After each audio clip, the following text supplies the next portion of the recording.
firman Tuhan yang menjadi renungan kita pada minggu ini terambil dari Yesaya 40 ayat 21 sampai dengan ayat yang ke-31. Kita membacanya secara bergantian, saya ayat yang 21 dan jemaat menjawab ayat yang ke-22. Dan ayat 31 kita sama-sama membacakannya. Demikian firman Tuhan dalam Yesaya 40 ayat 21 sampai dengan 31. Tidakkah kamu tahu? Tidakkah kamu dengar? Tidakkah diberitahukan kepadamu dari mulanya? Tidakkah kamu mengerti dari sejak dasar bumi diletakkan? Dia yang berkata di atas bumi, yang menurutnya seperti belalang, dia yang membuat langit seperti kayu dan masanya seperti emas. Dia yang membuat pembesar-pembesar menjadi tidak ada, dan yang menjadikan hakim-hakim dunia sia-sia saja. Baru saja mereka ditahan, baru saja mereka ditaklukkan, baru saja mereka berakar dalam tanah. Sudah juga dia meniup kepada mereka, sehingga mereka kering dan diterbangkan oleh badai seperti terang. Dengan siapakah hendak kamu samakan aku? Seakan-akan aku seperti dia, firman yang maha kudus. Arah kata Bapa langit, dan dialah yang menciptakan semua bintang itu, dan lalu segenap tentara mereka keluar, sambil memanggil nama mereka sekalian. Satu pun tiada yang terhadir, oleh sebab Dia telah berkuasa. Mengapakah engkau berkata demikian, hai Yakub, dan berkata begini, hai Israel? Hidupku tersembunyi dari Tuhan, dan hakku tidak diperhatikan Tuhanku. Tidakkah kau tahu dan tidakkah kau dengar? Tuhan yang menciptakan bumi dari ujung ke ujung. Ia tidak menjadi letak, tidak menjadi susu, tidak berubah lagi. Dia memberi kekuatan kepada yang lelah dan menambah semangat kepada yang tidak berdaya. Orang-orang muda menjadi lesu dan karuna-karuna jatuh ke sana. Sama-sama kita. Tetapi orang-orang yang menantikan Tuhan mendapat kekuatan baru. Mereka seumpama balik naik terbang dengan kuat sayapnya. Mereka berlari dan tidak menjadi lesu. Mereka berjalan dan tidak menjadi lelah. Amin. Ya, sedemikian jauh kita telah membaca firman Tuhan, dan tema firman Tuhan yang menjadi renungan kita pada saat ini saya berikan temanya, orang yang berharap kepada Tuhan akan mendapat kekuatan. Orang yang berharap kepada Tuhan akan mendapat kekuatan. Jemaat yang dikasihi Tuhan, konteks firman Tuhan yang menjadi renungan kita pada saat ini yaitu bangsa Israel sedang dalam pembuangan di Babel, atau boleh kita katakan mereka sedang ditawan oleh bangsa Babilonia. Israel menyadari bahwa hukuman atas mereka itu adalah akibat pelanggaran dan dosa mereka, dan menurut mereka itu wajar. Dan bahkan sekalipun mereka dihapus dari satu bangsa, itu merupakan hal yang wajar bagi mereka.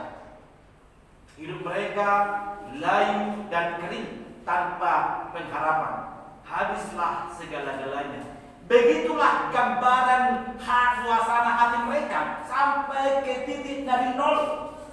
Mereka mengalami depresi yang sangat. Itulah suasana hati bangsa Israel ketika itu. Bapak Ibu yang dikasihi Tuhan, di dalam keputusasaan itulah Tuhan datang untuk memberikan janji, pengharapan bagi mereka bahwa mereka akan dibebaskan, bahwa mereka tidak lagi akan dihukum. Karena kebinasaan tidak pernah menjadi tujuan Allah.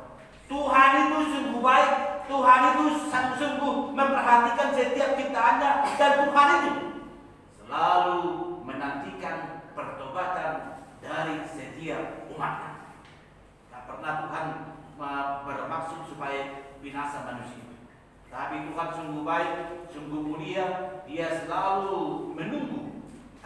manusia itu berbalik kepadanya. Jemaat yang dikasih Tuhan, dewasa ini banyak orang yang putus asa oleh karena melihat dan menyaksikan situasi dan kondisi yang terjadi di belahan dunia ini, bahkan sampai depresi. Depresi itu tidak memandang bulu golongan, apakah dia golongan atas atau bawah, apakah dia pemuda atau orang tua, semua dapat diserang perasaan depresi tanpa terkecuali. Siapa di antara kita yang tidak lepas dari yang namanya persoalan, pergumulan, penderitaan, penyakit? Tidak seorang pun. Semua pasti mengalami dan menghadapi.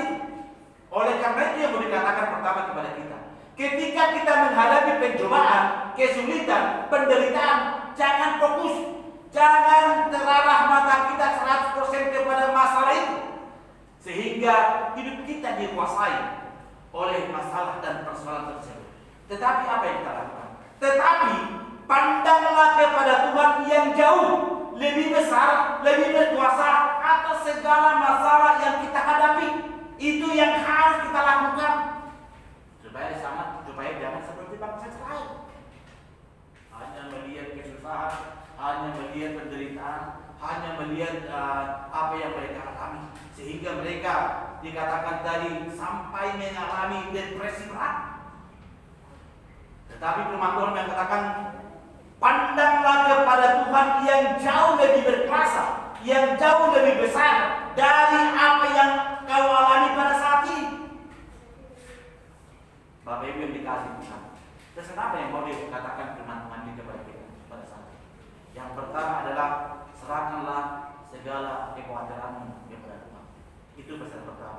Serahkanlah segala kekhawatiranmu kepada Tuhan. 1 Petrus 4, 1 Petrus 5 ayat 1 Petrus 5 ayat 7 mengatakan, serahkanlah segala kekhawatiranmu kepada Tuhan, sebab Ia yang memelihara hidupmu. Serahkanlah segala kekhawatiranmu kepada Tuhan, karena Dia memelihara hidupmu. Andalkan Tuhan dalam menghadapi setiap persoalan-persoalan yang terjadi dalam kehidupanmu. Andalkan Tuhan, karena terlalu kecil kepala kita ini untuk memikirkan persoalan-persoalan yang terjadi dalam kehidupan kita. Terlalu kecil mata kita ini untuk melihat solusi atas segala persoalan yang kita hadapi dalam kehidupan kita. Terlalu kecil kepala kita ini untuk memikirkan banyaknya persoalan, banyaknya masalah, dan terlalu kecil mata kita untuk melihat solusi atas semua persoalan yang kita hadapi. Bapak Ibu yang dikasih Tuhan, yang kedua yang mau dikatakan kepada kita, Allah itu baik dan penuh kasih. Itu bisa kita perhatikan tadi dalam ayat nomor 1 sampai dengan ayat yang ke-27 dikatakan, tidakkah kamu tahu? Tidakkah kamu dengar? Tidakkah diberitahukan kepadamu dari mulanya? Tidakkah kamu mengerti? Dari dasar bumi diletakkan. Ini teguran kepada kita. Kok kamu gak ngerti sama saya?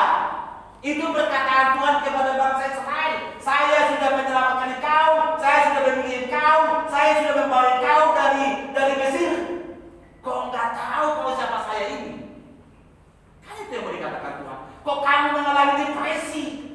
Engkau meragukan kuasaku.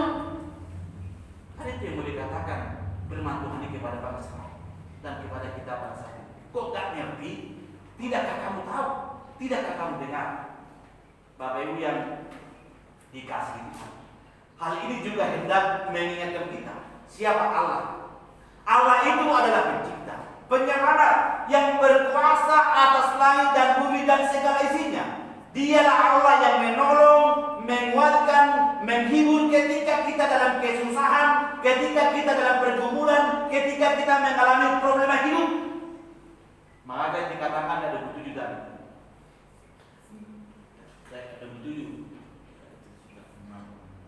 Mengapakah engkau berkata demikian, hai Yakub, dan berkata begini, hai Israel, hidupku tersembunyi dari Tuhan, dan hakku tidak diperhatikan Allah.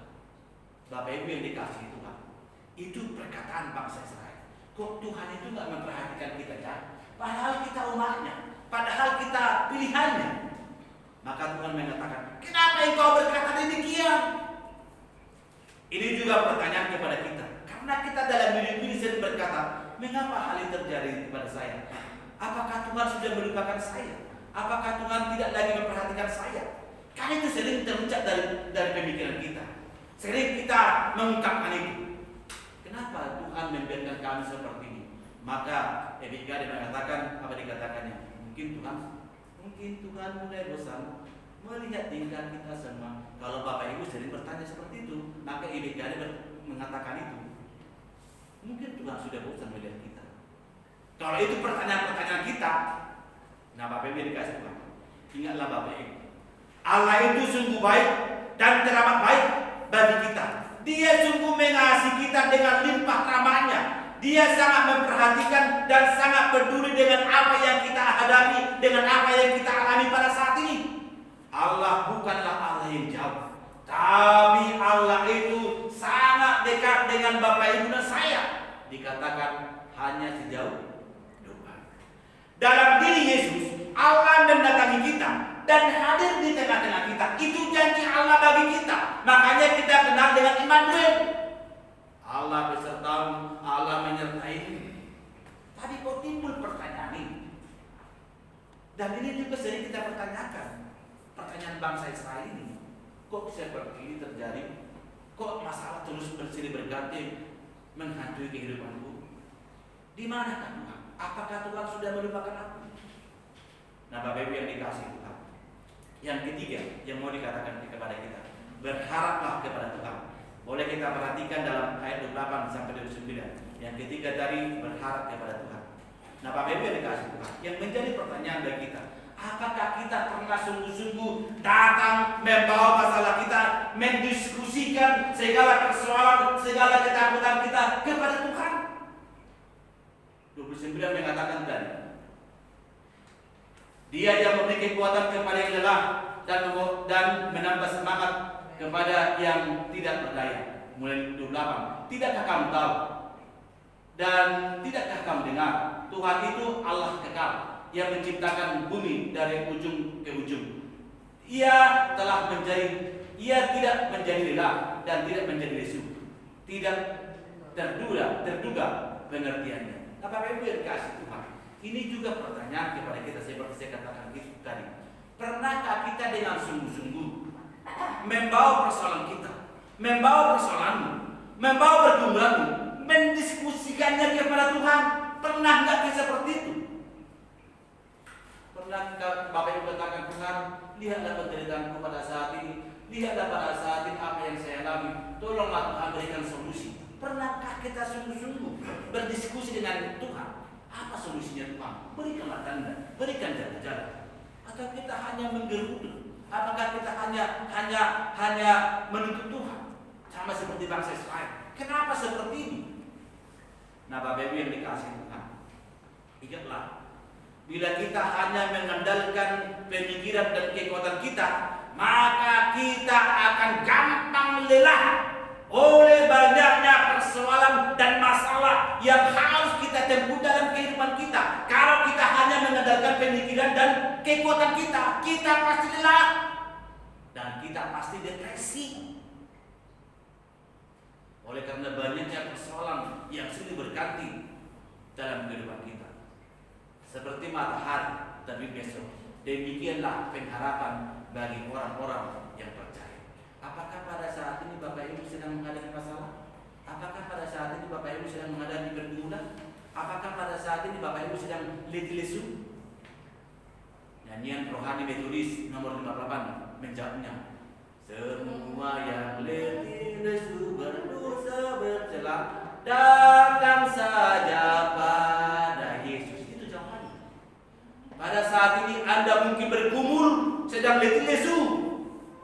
Nyanyian rohani Metodis menjawabnya, datang saja kepada Tuhan. Jangan pula nyanyikan nyanyian dunia yang mengatakan apa dikatakan seperti apa nyanyian dunia. Kalau umpamanya orang sudah bergumul atau sudah putus asa, dikatakan seperti ulusun awalogo ciptakan obigu.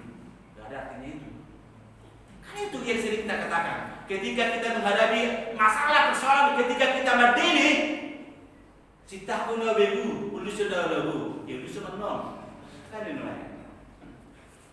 Tapi firman Tuhan mengatakan, ketika Anda lelah, ketika Anda mengalami persoalan hidup, datang saja kepada Tuhan, terima laporan.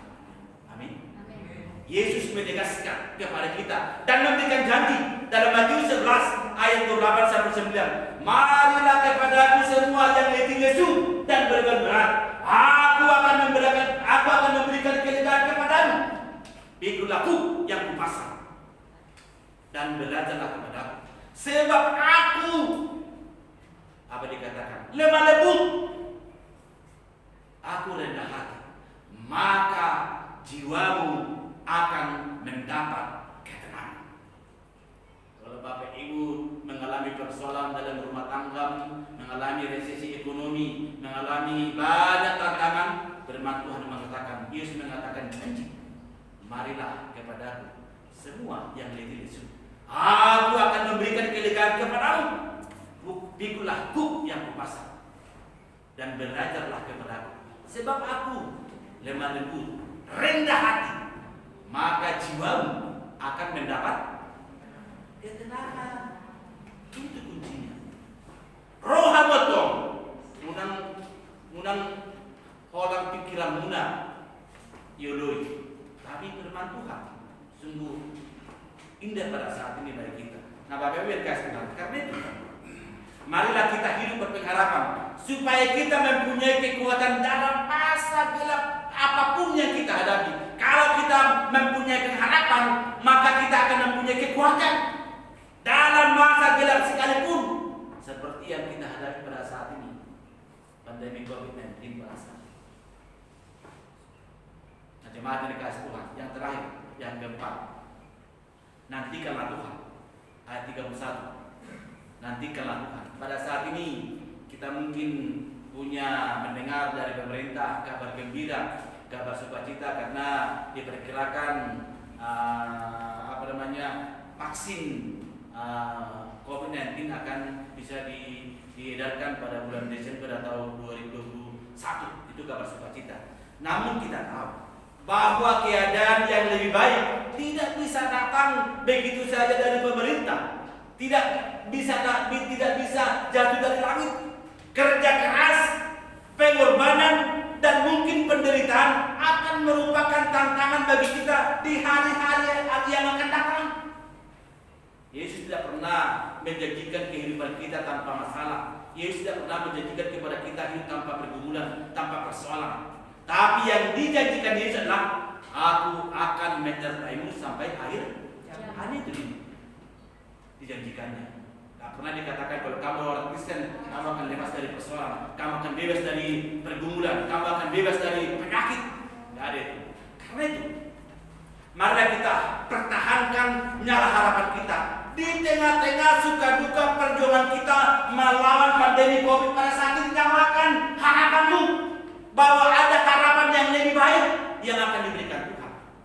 Kita ajak keluarga kita ajak masyarakat, dan terlebih kita mulai dari kita sendiri untuk tetap setia melakukan anjuran protokol kesehatan pemerintah, mulai dari dirimu sendiri, perangkat dari dirimu sendiri, baru keluarga, masyarakat. Itu salah satu yang upaya untuk mengatasi pergumulan kita dan perlawanan kita melawan pandemi COVID pada saat ini. Nah, Bapak Ibu yang dikasih Tuhan, benar, dalam hidup ini tentu ada bahaya, ada ancaman, ada masalah, ada pergumulan. Kita tidak tahu apa yang akan terjadi hari esok, tak ada yang tahu. Yang intinya kita harus tahu dalam hidup ini, pasti kita menghadapi persoalan yang namanya pergumulan, penderitaan, penyakit, dan hari esok tak ada yang tahu. Tetapi menurut Rasul Paulus dalam Roma 8:28, kita tahu sekarang bahwa Allah turut bekerja dalam segala sesuatu untuk mendatangkan kebaikan bagi orang yang mengasihinya. Itu satu iman yang begitu indah dari Rasul Paulus. Kita tahu sekarang Allah turut bekerja dalam segala sesuatu untuk mendatangkan kebaikan bagi orang yang mengasihi Dia. Bagi anak Tuhan, ada alasan yang lebih kuat untuk senantiasa hidup berpengharapan. Ada alasan yang lebih kuat untuk tetap bersyukur dan tidak mudah takluk oleh musibah di tengah jalan. Itu yang boleh dikatakan Rasul Paulus kepada kita pada saat ini.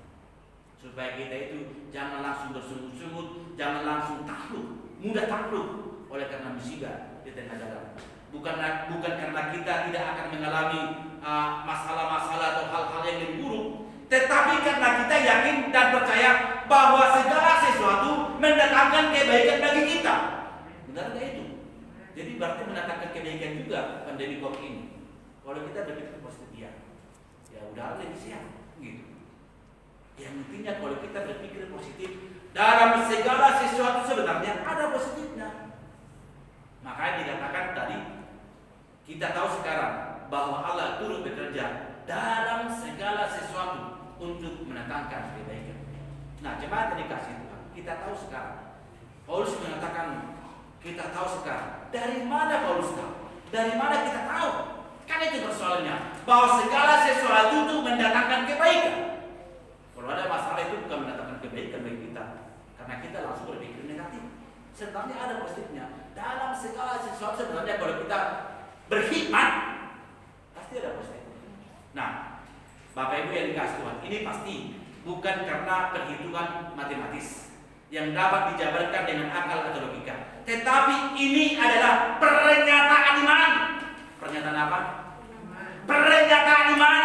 Bisikan keyakinan yang lahir dari hati yang paling dalam, yang lahir dari hati kita. Bisikan dari Roh Kudus yang lahir dari hubungan yang baik kita dengan Tuhan. Itu pernyataan itu. Bisikan Roh Kudus yang keluar dari hati kita.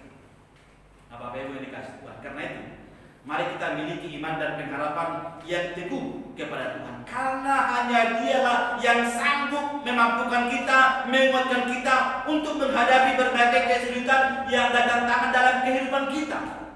Karena itulah firman Tuhan mengumpamakan mereka seperti burung raja wali yang naik terbang dengan kekuatan sayapnya. Bahkan dikatakan ketika mereka berlari, namun tidak menjadi lesu, dan mereka berjalan, namun tidak lelah. Itu digambarkan firman Tuhan bagi kita pada saat ini, bagi orang-orang yang tetap berharap kepada Tuhan.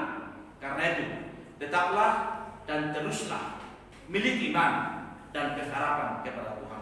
Awali hidupmu setiap hari dengan doa, lewati hidupmu setiap jam dengan ucapan syukur, dan akhiri hidupmu setiap hari dengan hati yang tenang. Sebab kita tahu hari esok selalu ada harapan yang lebih baik dan ada harapan yang cemerlang yang disediakan Tuhan bagimu dan bagi saya. Yesus Kristus telah bangkit dan mengalahkan maut, mengalahkan segala pergumulan, adalah sumber pengharapan bagi kita untuk menjalani hidup yang bagaimanapun. Kalau kita sudah punya iman, kalau kita sudah punya pengharapan yang besar kepada Tuhan, maka kekuatan itu akan mengalir dalam kehidupan kita. Karena itu benar, mari kita jadikan kehidupan hidup kita. Awali hidupmu setiap hari dengan doa, lewati hidupmu setiap jam dengan penuh ucapan syukur, dan akhiri hidupmu setiap hari dengan hati yang tenang. Sebab kita tahu ada harapan yang lebih baik, yang lebih memungkinkan, yang akan diberikan Tuhan kepada saudara dan saya. Amin. Kita, Bapa yang di surga, Bapa yang baik, pada saat ini kami sudah mendengar dan merenungkan firman-Mu. Biarlah Tuhan renungan yang keluar dari hati kami masing-masing menjadi kemuliaan bagi nama Tuhan. Dan biarlah Tuhan firman-Mu yang sudah kami dengarkan boleh tertancap, boleh diam dan berbuah dalam setiap aspek kehidupan kami. Kami dikuatkan dan kami berharap kepada Tuhan dalam setiap persoalan masalah yang terjadi dalam kehidupan kami. Biarlah kami tidak lesu, dan biarlah kami tetap punya semangat, punya pengharapan bahwa Tuhan ada maksud termasuk yang terbaik apa yang terjadi dalam kehidupan kami. Terima kasih Bapa, firman-Mu yang sudah menegur dan menguatkan kami. Dalam Yesus kami berdoa. Amin.